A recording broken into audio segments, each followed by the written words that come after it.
কোনো জিনিস পাওয়ার মাত্রাতিরিক্ত লালসাই হচ্ছে লোভ। লোভ আমাদের জীবনের সবচেয়ে বড় শত্রু। ধরলাম আমার টাকা অর্জনের বা অর্থ অর্জনের খুব ইচ্ছা আছে, কিন্তু এই অর্থটা আমি অতিরিক্ত চাই, তার জন্য আমি ছলনা করব, তার জন্য আমি লোক ঠকাবো, তার জন্য আমি দুর্নীতির আশ্রয় নেব। তার মানে আমার পাপ হচ্ছে, অর্থাৎ এটা আমার ক্ষতিই করছে। কিন্তু এই লোভটাই আমার সবচেয়ে বড় বন্ধু হতে পারে। কিভাবে?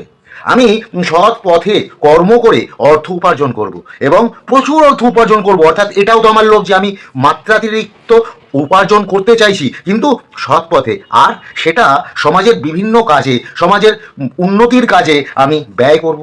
অর্থাৎ আমি সবসময় আমার দিশা রাখবো যে আমাকে প্রচুর টাকা কামাতে হবে। এই টাকাটা আমি সমাজ কল্যাণে যার প্রয়োজন আছে সেখানে বা এই সমাজের উন্নতিতে ব্যবহার করলাম। তাহলে তাহলে তো আমার পাপ হলো না, বরং এটা পুণ্য হয়ে গেল।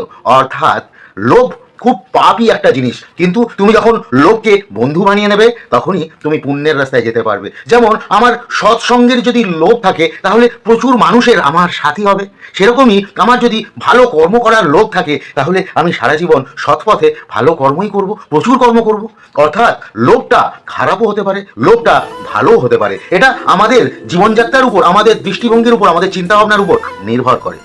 যেমন নদীর কাছে অনেক জল থাকে, কিন্তু সেই নদী জলটা এই সমাজ কল্যাণে, মানব কল্যাণে, পিপাসা মেটাতে আর উদ্ভিদদের বড় হতে সহযোগিতা করে। অর্থাৎ নদীর জল নদীর কাজে ব্যবহার হয় না। সূর্যের আলো, এই যে তেজ, সেটা সূর্য নিজের জন্য না, এই সমগ্র গ্রহ নক্ষত্র সৌরমণ্ডলের জন্য সে ছড়িয়ে দেয়। সেরকম তুমি তোমার লোভ দিয়ে অর্জিত সম্পদ যদি সমাজ কল্যাণে ছড়িয়ে দিতে পারো, তার চেয়ে বড় কিছু কি হতে পারে? তাই না? রাধে রাধে।